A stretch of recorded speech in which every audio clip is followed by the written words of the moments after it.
নমস্কার, আজকে আপনাদের সাথে আলোচনা করব নীল পুজো কীভাবে করলে সত্যি ফল পাবেন। সঠিক নিয়মটা আপনাদের জানাবো। এর সাথে জানাবো যে বিভিন্ন রাশির এই দিন পুজো করলে কী কী পরিবর্তন হবে সেই সম্পর্কে। তাহলে দেরি না করে আজকে ভিডিওটা শুরু করা যাক। নীল পুজো বা নীল ষষ্ঠী বাংলায় একটি অত্যন্ত পবিত্র ব্রত, যা মূলত ভগবান শিব এবং নীলাবতীর উদ্দেশ্যে পালন করা হয়ে থাকে। বিশেষ করে মায়েরা সন্তানের সুস্থতা, দীর্ঘায়ু এবং মঙ্গল কামনায় এই পুজো করে থাকেন। কিন্তু অনেকেই সঠিক নিয়ম না জানার কারণে এই ব্রতের পূর্ণ ফল তারা পান না। তাই আজকের এই ভিডিওতে জানুন নীল পুজোর সম্পূর্ণ সঠিক নিয়ম। পুজোর আগের দিনের প্রস্তুতি। নীল পুজোর আগের দিন নিরামিষ খাওয়া খুবই জরুরি। মন পবিত্র থাকবে। পুজোর দিন যেদিন আপনি উপবাস করছেন, পুজোর দিন সকালে স্নান করে নিন এবং সারাদিন নির্জলা উপবাস রাখুন। এবং তার সাথে যদি দরকার হয় আপনি ডাবের জল খেতে পারেন। যখন পুজো দিতে যাচ্ছেন ঠিক সন্ধ্যার পরে যান, যখন সূর্য অস্ত আসে তার পরে যান। সেই সময়টা কিন্তু সবচেয়ে বেশি ফলদায়ক। এবং সাদা শাড়ি এবং লাল পাড় পরে যান। পুজো যখন দিতে যাচ্ছেন তার সাথে কিছু উপকরণ আপনাকে মনে রাখতে হবে। বেলপাতা 3টি একসাথে থাকে এবং বেলপাতা যাতে ছেঁড়া না থাকে সেই দিকে আপনি দেখবেন।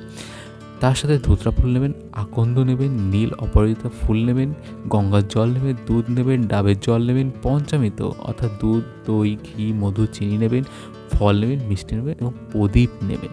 পুজোর অভিষেক পদ্ধতি। প্রথমে পঞ্চামৃত দিয়ে শিবলিঙ্গে অভিষেক করুন, তারপর গঙ্গা জল, দুধ দিয়ে স্নান করান, নিবেদন করুন বেলপাতা প্রথমে, তারপরে ফুল দেবেন, তারপরে চন্দন অর্পণ করুন। বিশেষ করে বেলপাতা কিন্তু একটি যেটা রয়েছে সেটা কিন্তু 3টে থাকবে একসাথে, এটা থাকা খুবই জরুরি। তারপরে আপনি দীপদান বা প্রার্থনা করুন। প্রত্যেক সন্তানের নামে একটি করে প্রদীপ বা মোমবাতি জ্বালান এবং তার সাথে বলুন ওম নমঃ শিবায় মন্ত্র জপ করে সন্তানের মঙ্গল কামনা করুন। তারপর আপনি যখন উপবাস ভঙ্গ করতে চাইছেন তখন ফল এবং সাবু কলা খেয়ে কিন্তু উপবাস ভঙ্গ করতে পারেন। এই তিথিতে ব্রত করলে মঙ্গল হয় সন্তানের। তো যেই রাশিগুলোর এই তিথিতে বিশেষ যোগ আছে, প্রথম রয়েছে মেষ রাশি। নতুনভাবে শুরু হবে, নতুন কাজ পেতে পারে এবং আত্মবিশ্বাস বাড়তে পারে। নীল পুজো করলে ভাগ্য খুলতে পারে। তিন রাশি যারা আছে তাদের জন্য পুরনো সমস্যা কাটার সময় রয়েছে, মানসিক শান্তি এবং মুক্তি মিলতে পারে। শিব পুজোর খুব ফলদায়ক এদের জন্য। বৃশ্চিক রাশি যারা আছে শিবের বিশেষ কৃপা থাকে এদের উপর, বাধা কমতে পারে এবং আধ্যাত্মিক উন্নতি হতে পারে। মকর রাশি যারা আছে কর্মক্ষেত্রে উন্নতি দেখা দিতে পারে, ধীরে ধীরে সফলতা আসবে এবং শনির দোষ কমার সম্ভাবনা রয়েছে।